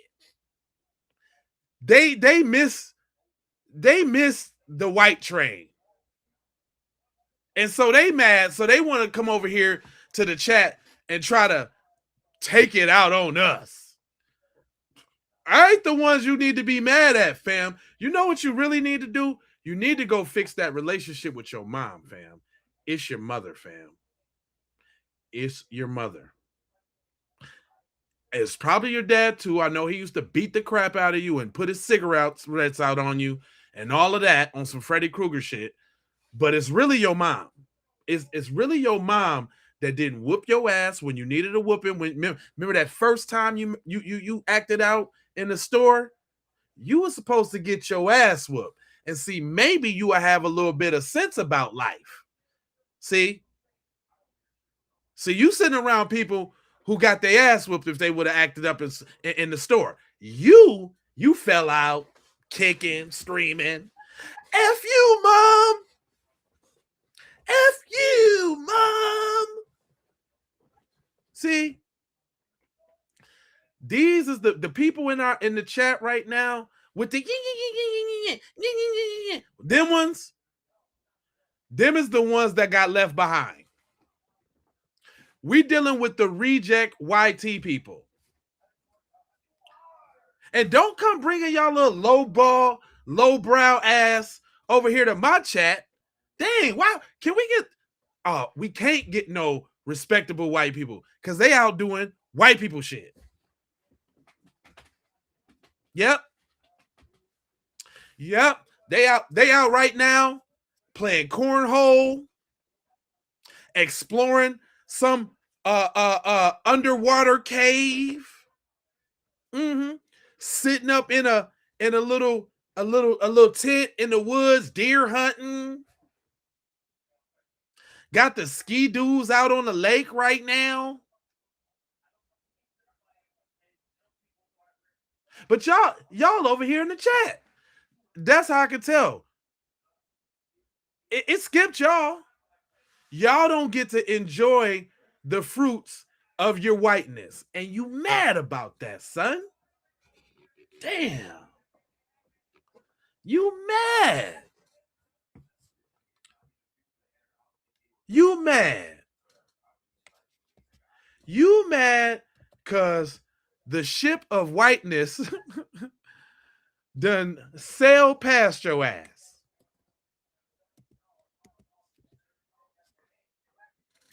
And you mad.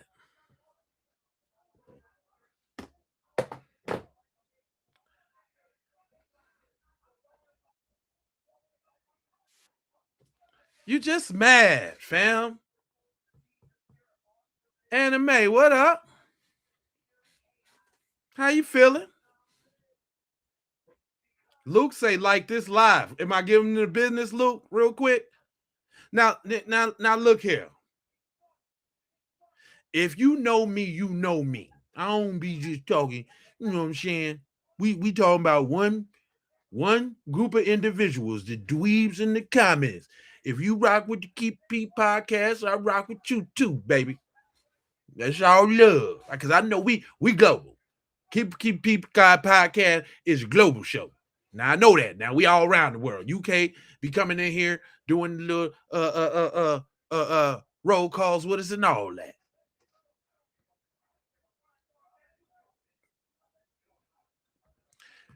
But I just want y'all to know about this why he talking.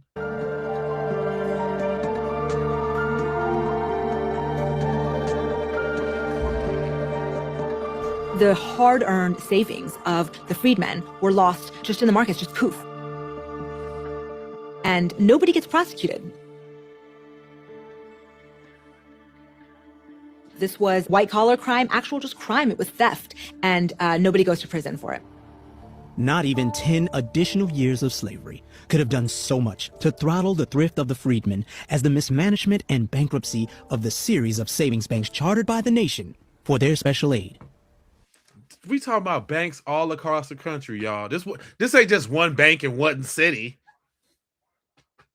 This ain't one bank in one city.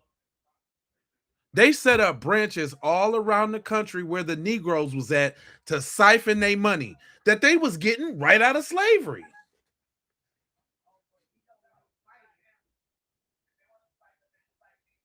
Come on, man. Don't let these folks sit up here and tell you like they ain't lied, cheat, and stole everything they got. And what they really mad is because they did all of this, and guess where we at right now? Still right here putting BTA, belt to ass. From 1865 to 1874, about 70,000 people deposited the equivalent of $1.3 billion in modern day numbers. $1.3 billion? Are you serious?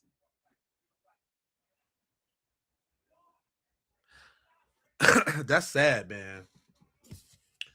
That's really sad, man. Y'all, you got to kind of wonder, man, what's this all about, man?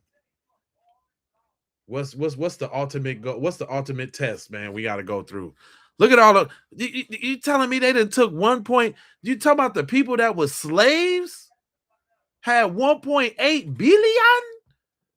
70,000 people deposited the equivalent of $1.3 billion in modern day numbers. So African Americans enthusiastically embraced the Freedmen's Bank.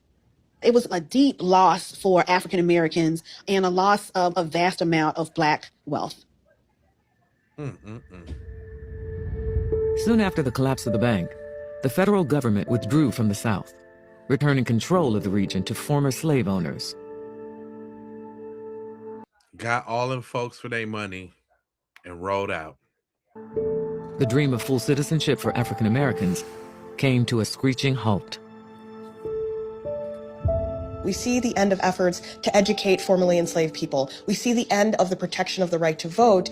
And what is allowed to happen is a series of legislative and extra-legal attempts to suppress African American freedom. Any land that was able to be secured is also violently retaken. And so what you see is a reassertion of that racial hierarchy in the South that had the white landowners at the top and Black labor at the bottom. And still we rise. So don't let these little coons like Officer Tatum sit up here and talk this trash. Now you're talking about, I'm perceiving the slaves that are on the plantation that were not able to work. They not like Harriet Tubman, who was married and she worked and she was married and her husband was a free Black man. I'm not talking about Harriet Tubman. I'm talking about other slaves. You can't separate them. They all the same. What are you talking about?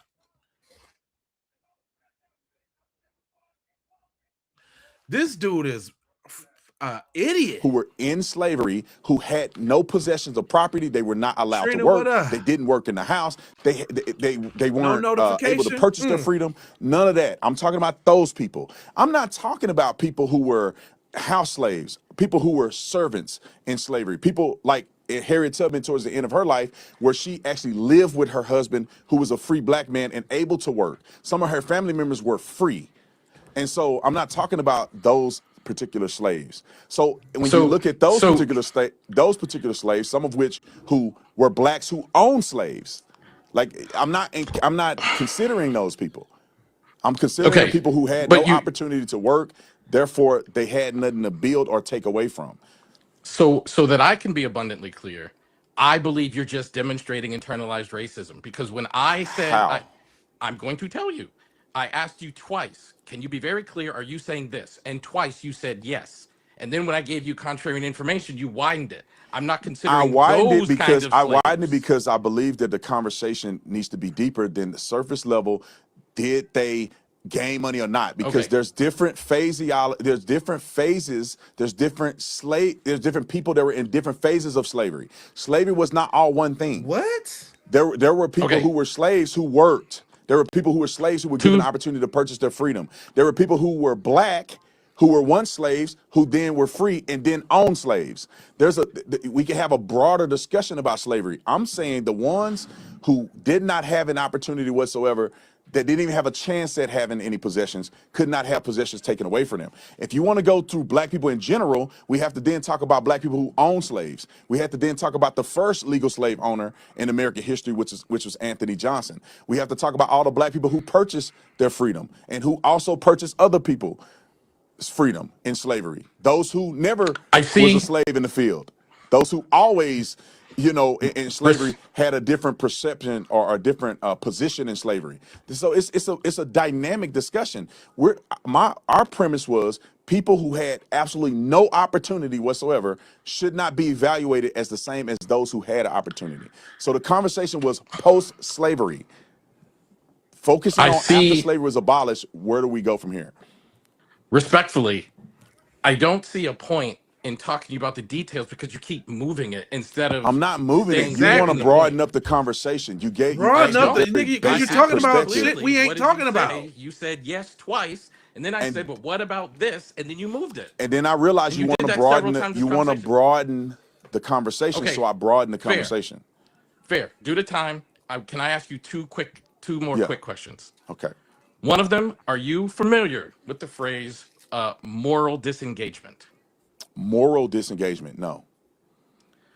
So would you acknowledge, regardless of whatever opinions you hold, you're allowed to hold whatever opinions you want, would you acknowledge that some of the messages that you present cause harm to people? Good question. Yeah. No. We got to be more detailed. You saying emotional harm? You saying physical harm? Are you saying people are harmed unjustifiably? They consider to be harmed by what I say. So I I'm saying can't. I'm saying that I'm saying that the your People opinions can should be your people. I opinions, have no but the intent to way harm you people by hold what on I say. one second. I I don't have want to no get Wait, 1 intent, I don't want to be second. and people overtalked. I Damn. should don't want to not be be overtalked. harmed by what I say. I don't want to be overtalked, and I don't want to have to put you on mute. I don't think I think some of the stuff you communicate on the platforms you do causes harm to people. In what way? Emotional harm Emotional? Okay. causes them trauma and stress to hear your message. Will Okay, you that's a acknowledge that personal that is thing. That true? has nothing to do with what I'm presenting in my the way I intend to deliver it. It's not my fault that somebody's receiving personal harm in their own perspective because they don't like me saying that a black person was wrong. They feel harmed because I interview somebody. Because you'll That's never that's say That's not not it. no. legitimate. No. You don't I'm never saying So I'm say let me saying ask these no, are no, let me, no, no. The thing is, you'll never say white people was wrong about nothing. Matter of fact, that's your problem. That you look for black people to be wrong when they ain't even wrong. You make black people wrong. You know it's raining out there in South Carolina. Well, you know if black people had fathers, it wouldn't be no rain in South Carolina. Like, nigga, what? Yeah, you know I just stubbed my toe on the end of my bedpost. Well, you know, if it wasn't so many single mothers, your toe wouldn't have been stuck. Like, shut up, dude. What are you talking about, man? let me ask complaints you that more. I'm hearing.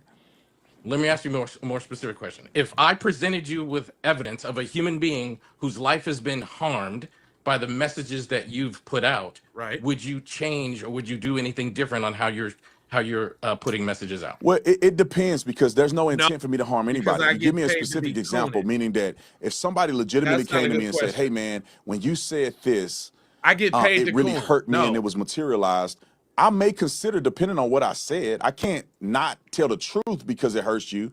But if it's something I said, I can rephrase it and it actually caused some harm to somebody and they brought it to my attention, I'm open to that.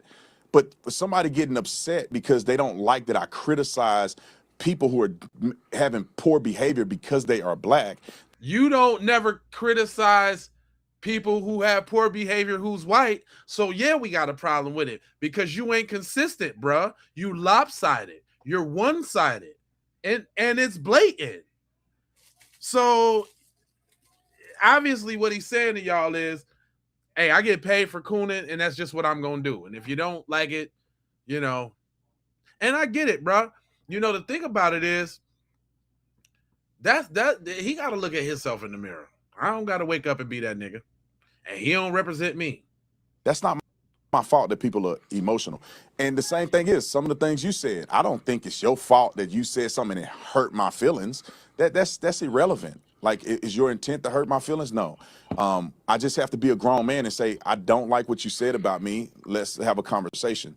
But my intent with my content is just to tell the truth. If people's feelings are hurt because they don't like the truth, then I'm okay with that.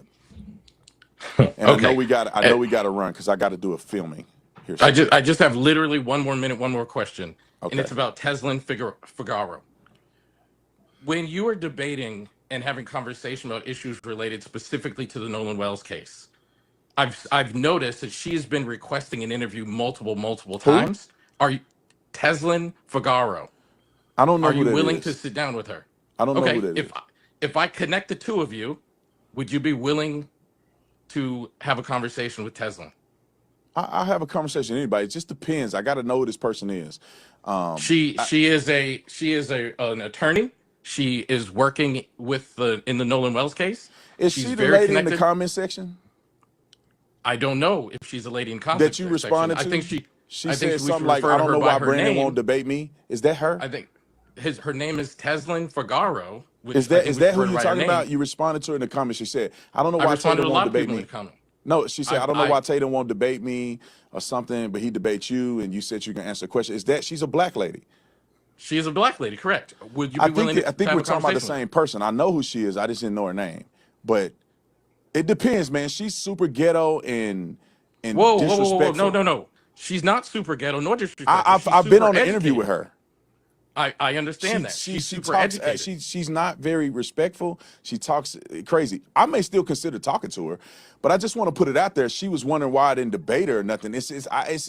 Some people are not acting in good faith. And I don't want to get into an argument with somebody. Oh, did he say people are not talking in good faith? If not talking in good faith was a poster child? That's you, bro. Oh, okay. So it's people who talking it. He don't like talking with people with facts. That's what it is. He don't like talking with people with facts. Okay. He's exposed. I get it. And they cussing and acting a fool. I feel like you've been respectful, although I disagree with you. And they cussing and acting a fool. This hypocrite. Hold on. This hypocrite. You've been respectful in your commentary towards me, although I disagree with it. You haven't called me out of my name and you cursing and acting up. And so that's why I was willing to talk to you. But other people that are cussing and trying to get a gotcha moment, I'm not really interested. You know, like people got to realize I have 8 million people that follow me. I have an incredible platform. I don't really gain anything by going on other people's platforms. I just respect you enough to say I would like to have a conversation. And well, I think I just want to go. That talk crazy about me every day. I don't know. I got to consider if I would talk to her because I don't know if it would be productive. Okay, I gotta let you go, but I will gonna go on the record and say I think you should sit down and have a conversation with Teslin because she is just as informed and connected to this case and has interviewed just as many people as you have, and I think that's an important thing. So, Mr. Tatum, thank you so much for your time. Thanks for having me. Appreciate it. Dude, that right there, dude. That was really tough. Whew. All right, guys. Man, I don't know what I think so far of the interview. Helen, can you remove him out of StreamYard? I don't know what I think of the interview. I'll have to take some time to think about it. What I can tell you is I think every single term that I brought up, naive realism, internalized racism, I think all of those terms are accurate. Moral disengagement. Moral disengagement is if I know that things I'm saying are causing people harm, I'm going to, and I want to consider myself a good person, as all of us do. I'm going to selectively choose what things I attend to, what things I don't. And he is doing all of the things. And I wanted to have this conversation, quite honestly, for that reason. I am a mental health professional. It's what I do. I've been listening to Mr. Tatum this whole time, and I've been hearing it through a clinical lens. And I can see not just the grift, but I can see how he's doing it. So what was important to me to do today was to have a conversation where you could see what he's doing in real time. You saw him move. I was very intentional about every single word I said. I was very intentional about letting him talk when he spoke, but you watch him, he clearly does not know how to digest research. You don't just take two contrarian pieces of research and say, oh, these two things disagree, then all I have to go into my lived experience. That is not true. You have to weight the quality of that research, and all of us clinicians and people who consume research consistently, we all know that this is how we do that. The other thing that was interesting, did you guys notice this is how internal racism looks? And it was important to me to clinically be able to point this out. But this is how you see it happen. Did you notice that I asked him specifically about a very highly educated, a very highly qualified Black woman who is very well connected to the Nolan Wells case and works very closely with attorney Benjamin Crump, who has overtly called him out and said, I want to debate you. The first thing he did, in my opinion, was he lied. He was disingenuous. Who is that? Right. Teslin Figaro is a very well-known person. They had been on She panels. delivers They was just news on a panel. CNN, They Fox was News, just on a panel together. He know exactly who she is when you first said it. in the Breakfast Club very consistently. We know that he knows who she is. He has interacted with her several times, and she has called him out publicly several times. So he is asking us to believe that he has noticed Elliott Connie and his content and knows my name and knows me well enough to interact with me, but he doesn't know hers. And he doesn't know who this person is. Then he says disrespectful, rude things to her. Oh, you mean that super ghetto person? And he says, I'm not willing to engage with them because they talked about me in this way. This is how the grift works. He just moves his position very, very consistently. And I will close by saying this. One of the most accurate phrases, that's why I spent the most time talking about it, and the conversation to a large degree went exactly how I expected it to go. I did not expect him in any way to say, oh, wow, Elliot, you're making a great point. I acknowledge that point you made. Right. But I wanted to do this interview so that you guys could see psychologically what is happening here. And the most important phrase that I think fits is what I refer to as naive realism, which basically means I believe my subjective experience represents the true experience, and people who hold that position are people who refer to themselves and who are next to authoritarianism. And you can see that he does that. That's why he wants to go by Officer Tatum, and that's a job he no longer holds. Authoritarianism matters. Good catch. When it's connected to his identity. And all of you need to acknowledge that if he does say to me, Elliot, oh, there is racial bias in policing, then a lot of his platform crumbles. Right. And then lastly, he's getting social rewards, and social rewards are things like attention and money for having these positions. Yep. When you are in that position, your brain experiences contrarian information to your beliefs as an existential threat. Right. And it responds to that existential threat by doing what we call identity protective cognition, which your brain says, I can't accept that threat because my entire psyche would suffer. So I have to protect my cognitive identity. And by the way, all of you think like he is lying and he's doing this, like he's aware. Existential threat defense, identity cognitive protection, it happens on a subconscious level. So he is very much not lying. He actually believes that he is being objective. He actually believes that he's doing these things. He is absolutely not aware that these things are happening. So thank you guys so much for being here. It was really important to try to have this conversation. I hope I did you guys justice, and I hope that I was able to highlight the psychological components to this conversation in a way that was useful to y'all. That was I very love good. y'all, man. Thank you for being here. Please do not forget to like this video. Yeah, y'all go subscribe to Elliott Connie on Facebook or YouTube, wherever he is. That was a great breakdown. He really brought out he brought out that pump. And I knew he had a method to his madness. He probably got way more patience than I do, because I would have been pressing cuz. I wouldn't have let him dance all around that shit. But see, now I learned something from that interview. Sometimes, man, you just got to let him talk. Sometimes you just got to let him talk. Because in all that talking, he did expose a lot about, you know, how ingrained his self-hate and his projection is. Yeah, I think that was a really good one, y'all. That was a good one. I'm glad that I did that one. Because sometimes you got to learn something. I definitely learned. Sometimes you got to let them folks talk, man. Yep. And he gave him the rope-a-dope. Really, if you look at it now in hindsight, he gave him the rope-a-dope, okey doke country dumb. Because I was kind of getting a little frustrated, you know, with how he was being dominated in the conversation. But now I see that was a tactic of a very smart individual. A tactic, and now looking back at it, it started to embolden Tatum when he used some of his usual tactics, and they worked so well, like the two hands up with the stop and the interjecting that he would do. Soon as you ask him a question, you start to answer, he want to interject it and move it somewhere else.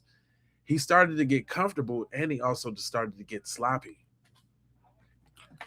That was actually amazing. His name is Elliott Connie. Yeah, on some intellectual. I rock with cuz. Prince, that's what's up. Thank you, bros. Yeah, so yeah, this was a think piece that, again, you know, wouldn't be possible without Elliott Connie. He bust him down. And sometimes, you know, you got to hear how the other side thinks. You do have to know thy enemy, you know? You do. So listen, I'm finna come right on back, because it's still cracky. So let me go ahead and leave about all the new people. If this is your first time here, go ahead and subscribe. Hit that bell for notifications so that you could be. So, that's who said that? Trina, you ain't getting no. You got all the notifications on, and that's messed up. That's how YouTube be doing me too. They don't be sending out the notifications to all my subscribers, man. You know what I'm saying? So that's why the Discord is going to be coming. And then this next episode, we're going to have to get somebody, get y'all, if y'all want to come up on the stage, I'm going to put the link to the stage in the chat, and I'm going to let y'all come on and get on up here and talk about it. I'm going to let you sound off. Let me see what you're talking about.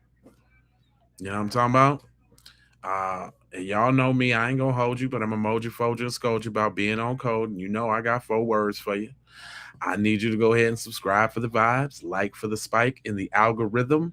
If you got a little chance, go back on one of them old episodes, or this one if you like it, and hype it, you know, so we can get some of this real content in the hype.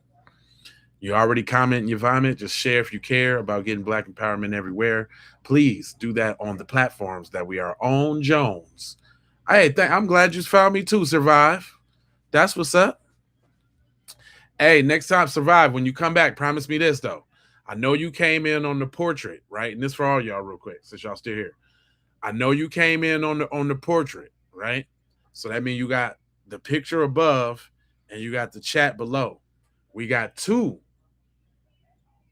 lives running. So we also got the landscape. So if you click on the channel, and usually it's the one with the least amount of views because they push the portrait one more, but you can see the landscape where you can see the picture real big and then the chat real big too, because there's 3 chats for all the channels. Shout out to Jay Lava, shout out to Keep It P Podcast, shout out to Keep It P Podcast Raw. I appreciate your support on all channels. Shout out to my mods. Oh yeah. Shout out to my members. Y'all, I would encourage y'all to become members too, so we can go ahead and do these closed off segments. I'm just waiting till I get to this certain number. I mean, really just started a month. So I appreciate everybody that's been stomped down, rolling, and on the lookout side of the game. But I encourage you to become members, support the channel. Everybody that sent gifts and all that. I appreciate that too. But yeah, if you go to the landscape, then you can see me real big, and then you can see the picture real big, right? Because I be playing with the scenery, because I know some people watch it on TV, right? And so, you might want to fill out the screen or something like that. You know what I'm saying? You see what I'm saying? You might want to fill out the screen a little bit. You know what I'm saying? Just different feel. But everybody comes in on the portrait side. So I already know that, but that's why I do both streams, so we can grow the audience and grow the channel and get the family real big up in here. And you dig? So I'm finna come right on back. Let me see. Well, I'm gonna tell you what time. It's 7:00 right now. I'm gonna be back by 7:30. Love, peace, blessings, and aloha. I'm out to Doha for sure.